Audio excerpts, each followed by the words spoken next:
Você cresce num lugar sem luz, água potável, mas anos depois você faz a segurança do maior astro pop do mundo. Bem-vindo ao mundo de abusado.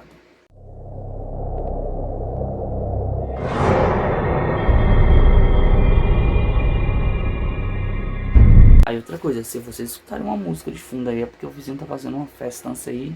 Fala, manos e manas, Igor Tomé do canal o quê? Já tomou o seu remédio? Inscreva-se, dá like, compartilha. Hoje eu vou falar de um livro, de um dos melhores livros reportagens que eu já li na minha vida. Mas antes, quero falar que eu adentrei em outras coisas, né? Procurei reportagens, vi documentários, todos os links estarão aqui embaixo. E eu vou falar do livro O Abusado, o Dono de Santa Marta, né? Escrito pelo Caco Barcelos em 2006 pela editora Record. Quem é Caco Barcelos? Caso você não saiba, ele é um dos idealizadores e criadores daquele programa que eu gosto bastante, chamado Profissão Repórter, entre outras coisas, beleza? E antes de adentrarmos a história, eu tenho que falar alguns detalhes, né? Caco Barcelos, ele demorou aproximadamente 4 anos para escrever este livro. Ele omitiu alguns nomes por conta, né, do julgamento dentro do tráfico, nos tribunais e é isso. Vocês sabem como é que são a situação dentro e fora das comunidades. E humanos e humanas, por que este livro ele torna-se diferente, né? Como eu falei, é um dos melhores livros que eu já li na minha vida, porque é o seguinte: o protagonista, na verdade, é a protagonista. Quem é a protagonista? O Morro Dona Marta. Porque é o seguinte, 90% da história permeia no Morro Santa Marta, beleza? Então assim, já o inusitado é isso. O quê? Um morro já é a protagonista dessa história, e ela, mesmo sendo uma protagonista totalmente, digamos assim, não apaixonante no sentido de ser uma personagem, ela chama a atenção. Vamos lá então, galera. Antes de falar do traficante, do notório traficante, é o seguinte: Márcio Amaro de Oliveira, ele é conhecido como Marcinho VP, só que no livro ele é conhecido como Juliano VP. Então, vou retratar Marcinho VP como Juliano VP, assim na história, beleza? Primeira informação pra gente, caso você se confunda, mas eu vou estar relembrando durante a nossa narrativa, beleza? Mas antes, vamos entender a importância da nossa protagonista. Por que o Dona Marta é tão importante? Escondidos no coração da região mais rica da cidade, da zona sul do estado do Rio de Janeiro, o local faz divisa com os bairros de Botafogo, Flamengo, Cosme Velho, Silvestre e principalmente Laranjeiras. Ué, mas assim, por que principalmente Laranjeiras? Laranjeiras está situado o Palácio de Guanabara, sede do governo do estado do Rio de Janeiro, e também o Palácio das Laranjeiras, é a residência oficial do governador do estado. E a ocupação existe desde 1935, só que 30 anos depois já existia aproximadamente 1 milhão de habitantes. Gente, 1935. 30 anos depois, quase 1 milhão de habitantes. Só que eles viviam a esmo. Eles viviam completamente jogados pelo estado. E, querendo ou não, a situação foi melhorando para alguns casos, algumas pessoas, mas majoritariamente não ficou melhorando. Até que 1935, passado quase 50 anos depois, exatamente na década de 80, o que acontece? Perto do fim do regime militar e as ideias de candidatos populistas. Vivemos o regime militar completamente, todo mundo a esmo, né? Todo mundo naquela ignorância, todo mundo vivendo como podia. E com a reabertura da nossa democracia, cresceu-se o populismo, né? Cresceu-se esses governantes muito populares, acessíveis. Eles queriam ajudar o povo, também eles queriam o voto do povo. Apesar deles serem excluídos e invisíveis dentro da comunidade, eles tinham título de eleitor e identidade também. E com isso, houve uma reestruturação dentro da comunidade de Dona Marta. E o que acontece? Nos anos 80, colocou Dona Marta no mapa como uma das comunidades com maior destaque nacional e mundial. Então, vocês perceberam pela localização, né, comunidade, o quão importante ela era. Humanos e humanas, eu não posso relatar cada personagem dentro dessa história, porque sinceramente essas grandes canais de streaming estão perdendo uma grande série, Netflix, Amazon, enfim, qualquer uma. Então assim, eu vou ser específico, senão seria um documentário do próprio livro, né? Então, e também não incentivaria você a ler o livro. O meu enfoque nesse enredo será a turma da Xuxa. Obviamente, uma ou outra figura será acrescentada, com informações também que não se perderão, mas o nosso foco é Turma da Xuxa. Outra observação sobre as comunidades. Como é que são formadas as comunidades? Geralmente são pessoas, né, imigrantes, vindos de outros estados, principalmente de Minas Gerais e da região Nordeste. Aí rola todo o procedimento. Quem sabe da emigração, né? Diferença de imigrante para emigrante, né? Emigrante é dentro do próprio país, sabe, né? Procurando novas oportunidades. Então, assim, com isso, pessoas foram vindo, o Estado foi deixando de lado e cada um foi virando como se pode. E geralmente são pessoas vindo do zero, procurando, como eu falei, outros meios de vida para sobreviver, se sustentar. E não seria diferente dos pais de quem? Juliano VP. Lembrando que ele é o Marcinho VP e o nome dele é Márcio Amaro de Oliveira. Beleza? Não seria diferente como grande parte daqueles moradores dentro da comunidade. Seu pai veio do Ceará e sua mãe da Paraíba, se conheceram. Seu pai, ele tinha um pensamento, ele não era um cara impaciente, ele tinha uma birosca dentro da comunidade. Ele tratava as filhas, a mulher, a ferro e fogo, né? Não precisa entrar em detalhes como é que ele tratava. Mesmo Dona Marta com destaque nacional e mundial, e a comunidade crescendo, outra coisa também crescia dentro da comunidade, ou seja, o tráfico de drogas, principalmente o tráfico de drogas, né? A arma seria futuramente. O tráfico de drogas era uma realidade de todos, todo mundo sabia. Anos 80, aquela ideia, beleza? E anos 80/90, qual era a apresentadora infantil mais famosa do mundo? Sim, a Xuxa. E o que acontece? Falei agora há pouco sobre a Turma da Xuxa. Quem fazia parte da Turma da Xuxa? Além de Juliano VP, Careca, Vico, Flavinho, Renan, Sony e algum outro aleatório, estes são os principais integrantes da Turma da Xuxa. Mas Igor, por que Turma da Xuxa? Entre as moradoras e os moradores da comunidade havia Maria Madalena, o apelido de Madá. Enquanto o marido ia trabalhar, ela estava iniciando essa turma sexualmente. E como fazia para abafar? Gente, vocês já viram uma imagem de uma comunidade, questão de privacidade? Eis um exemplo aí, olha isso, essa imagem. Você não tem muita privacidade, então o que ela fazia? Enquanto ela iniciava, alguns outros não, na vida sexual, ela colocava a Turma da Xuxa num volume bem alto e por isso ficou conhecido dentro da comunidade a Turma da Xuxa. Entendeu? E outro detalhe importante, houve aquela novela da Globo que fez muito sucesso, chamada Irmãos Coragem. E o que acontece? Entre os anos 70 e principalmente nos anos 80, havia um grupo de famílias, principalmente dois irmãos, que eles desmandavam dentro do morro. E eles eram totalmente carrascos, inescrupulosos. E ele estava nem, eles não tinham moral, eles não respeitavam ninguém dentro da própria comunidade. Todo mundo já ficava meio incomodado com isso, né? Teve situações que o Juliano VP teve que proteger sua mãe e suas irmãs, porque teve um dos integrantes que ele realmente praticava crimes violentos, crimes sexuais, na própria comunidade. Todo mundo já foi ficando puto.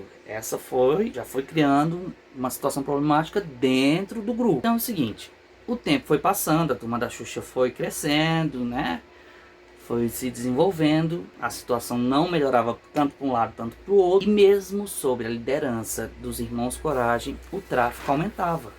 O tráfico ainda era uma forma de subvenência, uma oportunidade para eles trabalharem e ganhar um dinheiro extra. A fama dos Irmãos Coragem já foram caindo aos poucos, já foi caindo assim progressivamente. O grupo já tinha um grupo rival, foi crescendo. Juliano trabalhava junto na birosca do seu pai, apesar de contra a vontade. O pai dele tratava ele, vocês sabem como é que é o pai carrasco.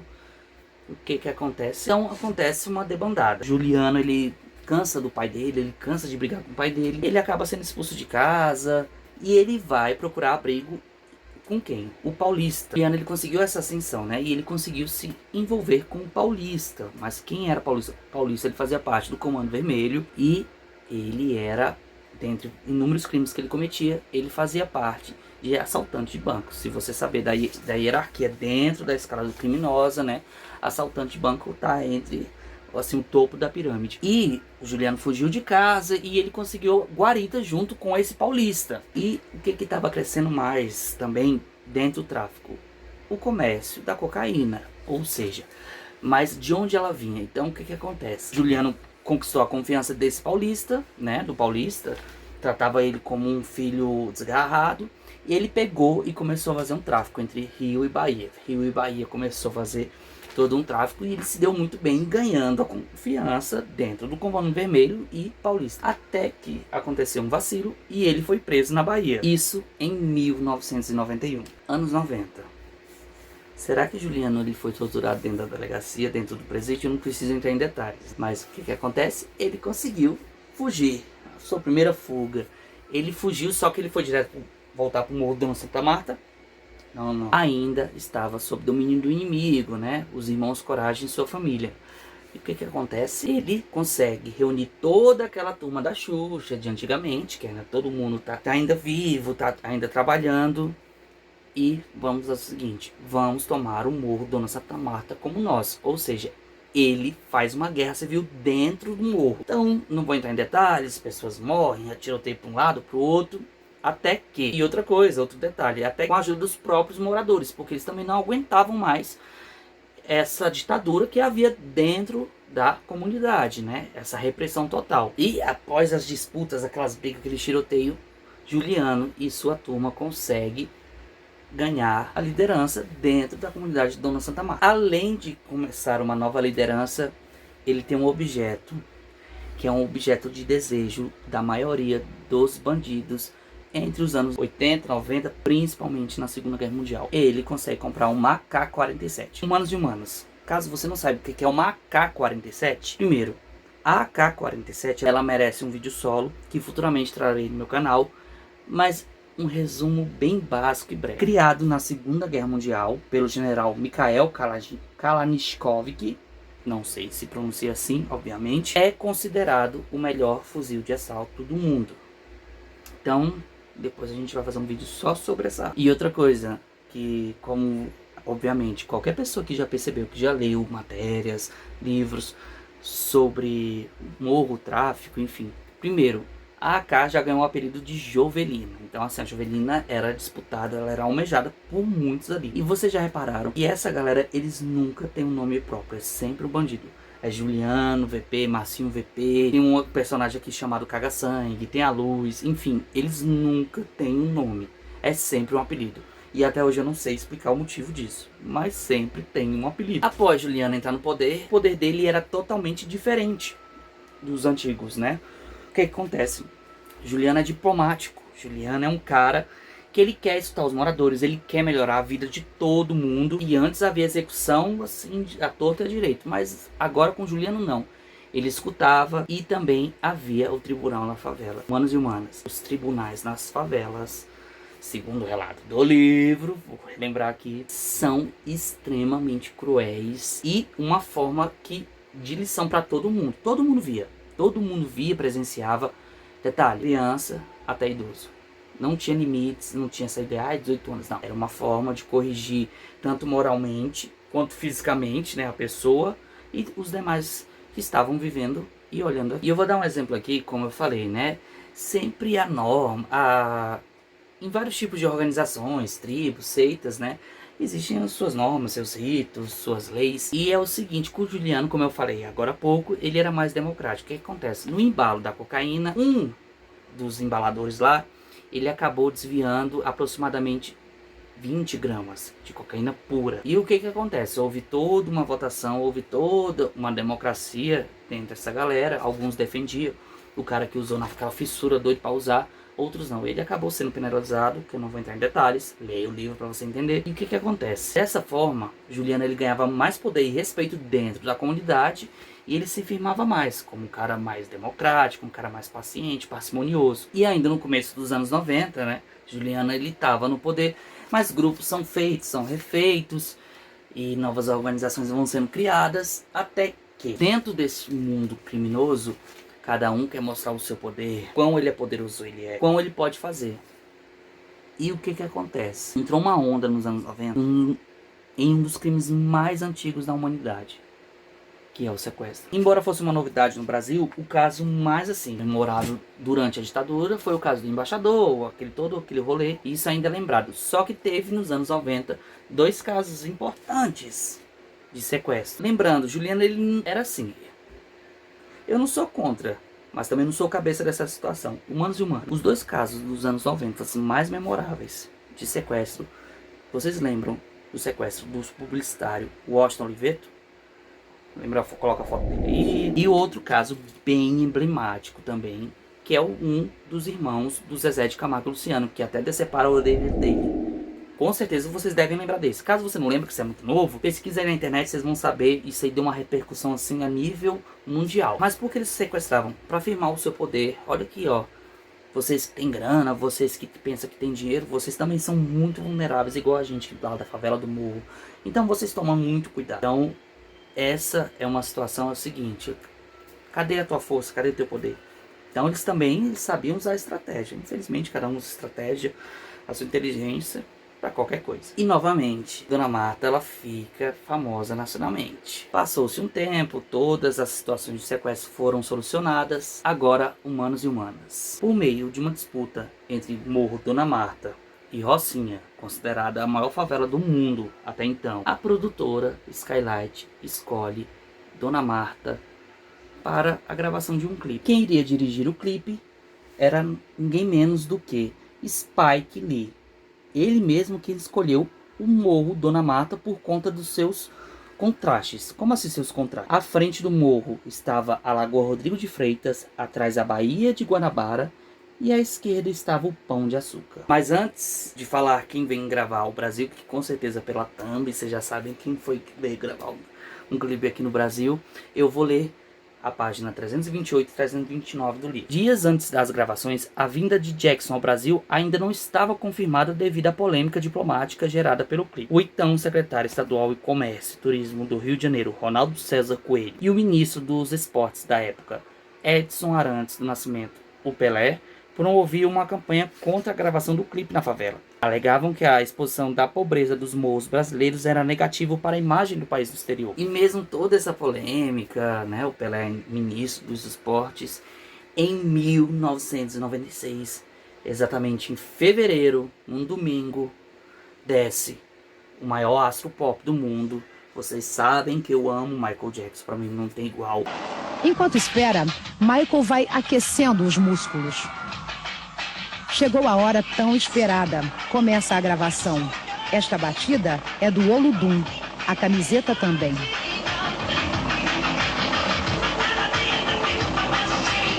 E Michael Jackson mostra por que faz tanto sucesso.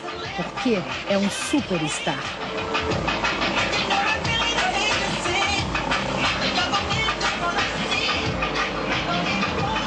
Ele desce e faz as gravações no morro Dona Marta. E quem faz a segurança deles? Estas imagens são exclusivas. No local da gravação, a única câmera de filmagem além da nossa era de um programa de TV dos Estados Unidos. Depois de ver Michael Jackson assim, tão de pertinho, só faltava conseguir uma entrevista. É claro que o Michael Jackson não dá entrevista porque ele tem que manter a imagem de um mito, mas a gente pediu e ele aceitou dizer uma palavra para os brasileiros. Michael, tell something for the Brazilian people, please. I love you, Brazil. Thank you very much. I love you too. Thank you. Obrigada. Sim, gente. Os próprios traficantes, a própria galera se organiza pra fazer. Vocês têm noção? Para e pensa. Vocês são de um lugar assim minúsculo, sem perspectiva de vida nem nada. Mas se você tiver uma televisão, um rádio, você deve saber algumas informações. E principalmente, não tô falando que é obrigatório você saber quem foi Michael Jackson, quem era Michael Jackson. Mas tinha uma noção, tanto é que toda a comunidade se movimentava. Havia carros de som anunciando, meu Deus, o Michael Jackson vai vir aqui. Algumas informações foram vazadas logo antes do Michael Jackson vir ao Brasil. Os principais jornais do Rio de Janeiro noticiaram que Spike Lee estava lá negociando, como eu falei, né, com os traficantes. E isso causou todo aquele faniquito, todo aquele problema. Você imagina, gente, você já não tem uma fama boa. O secretário, à época, ficou enfurecido. Ele já queria cancelar a vinda dele aqui, mas aí rolou todo um rolê. O que acontece? Ao invés de cancelar a vinda do Michael Jackson pra cá, vamos enviar 120 policiais militares, né, pra ajudar na escolta do rei do pop. Só que esses 120 policiais, eles não foram enviados. Já havia uma lista de de Juliano e seu bando. Todo mundo já sabia o que estava acontecendo, estava praticando. Ninguém também assim é tão cego e tapado do rolê que está acontecendo. Então, assim, foi uma forma de tentar procurar o bando, algum outro criminoso, né, durante que tinha essa lista, né, para procurar, aprender, fazer todo o procedimento, você sabe. Outro detalhe que eu achei muito foda nesse livro, que durante a gravação, né, do clipe do Michael Jackson, além da invasão policial, tinha outra invasão, né? E havia 3 repórteres, né? O acesso ao morro era uma coisa muito complicada. Não era uma coisa acessível, até mesmo para os próprios moradores. Então, o que que aconteceu? Aproveitando toda a movimentação, né? A abertura, né? Das portas, dos portões dos acessos dentro do Morro Dona Marta, 3 repórteres do jornal O Dia, O Globo, o Jornal do Brasil, ambos com o mesmo objetivo. Queria ver a transformação durante a ida do Michael Jackson ao morro. A gente sabe muito bem qual o objetivo que eles queriam. Só que houve uma certa ingenuidade dessa galera dos repórteres, pensando que eles não seriam descobertos. Gente, você tá na comunidade, velho, qualquer lugar, fofoca rola sempre tem aquelas conversinhas, e o bando de Juliano conseguiu descobrir esses 3 repórteres. O que acontece? Juliano, ele é um cara democrático, gente boa, ele lia alguns livros, ele lia livros assim de sociologia, resolveu ter a palavra de honra com essa galera, né? Falando, assim, mudando a principal negociação com o Juliano e os repórteres é o seguinte: não quero falar meu nome real, mas pode colocar reportagem. Os três jornais não quiseram isso e explanaram o cara. E começaram a falar tudo, falaram. Enquanto o Juliano, ele curtia, tava lá curtindo todo o rolê, a prensa, né? Os jornais já estavam com as notícias. Juliano cometeu um dos maiores erros da sua vida. O que foi? Dar a certa entrevista. Lembrando, os links das entrevistas que eu vou achando, eu vou colocando aqui embaixo, né, nos comentários. Com 25 anos, em 1996, Juliano não estava preparado para se tornar famoso no Brasil e no mundo inteiro. Na segunda-feira, já começou toda a movimentação durante a comunidade. Os repórteres, obviamente, tanto durante e no futuro, foram ameaçados. Gente, foi mal aí. E, como eu falei, ninguém tá cego, ninguém tá deixando de ver a situação. E Juliano, ele já estava sendo investigado pelos crimes. Isso só reforçou mais a investigação. E o pessoal queria cobrar, né? Porque se você vê essas coisas de crimes, de acontecimentos, tem vezes que são situações que não é pegar o verdadeiro criminoso. Não que ele não seja. Cara, ele conseguiu, ele teve que fugir do morro e viver na clandestinidade. Pra vocês terem ideia, velho. O Juliano, ele conseguiu fugir para o Cancún. Ele já chegou aí pro México. E ele também conseguiu na Argentina, né? O Caco Barcelos aqui fala no livro. Opa, desculpa. Caco Barcelos também teve algumas entrevistas com ele na Argentina. Então ele ficou um foragido nacional e internacionalmente. E ele ficou foragido por muito tempo mesmo. O que aconteceu com o Juliano? Ele conseguiu ser preso, ele foi para Bangu. Eu vou colocar a matéria aqui, as imagens não são boas, mas para saber o que aconteceu com ele. Hoje, dentro de um dos presídios de segurança máxima de Bangu, no Rio, a polícia investiga o que motivou o crime. Márcio Amaro de Oliveira, o Marcinho VP, estava preso há 3 anos no presídio Bangu 3, na zona oeste do Rio. Condenado a 42 anos de prisão, ele chegou a comandar o tráfico de drogas no Morro Dona Marta, em Botafogo, na zona sul da cidade. O corpo de Marcinho VP foi encontrado com marcas de asfixia às 4 horas da tarde, ao lado de uma lixeira que fica no pátio do presídio. Os agentes penitenciários procuravam o traficante que estava desaparecido desde a 1 hora da tarde. Marcinho VP dividia uma cela com outros 58 presos. Ele deve ter morrido no interior do alojamento e posteriormente deslocado até esse local onde foi encontrado o corpo. Marcinho VP ficou conhecido em 96 quando Michael Jackson gravou um clipe na favela controlada pelo criminoso. A autorização para a gravação teria sido concedida pelo bandido. 8 dias depois, sob o cerco da PM, Marcinho VP se entregou. Mas o criminoso fugiu da cadeia alguns meses depois. A polícia do Rio descobriu que o traficante chegou a se esconder em Buenos Aires, na Argentina, onde recebia para escrever suas memórias uma ajuda financeira do documentarista João Moreira Salles. O cineasta, que chegou a ser processado, se propôs a pagar uma multa e prestou serviços comunitários.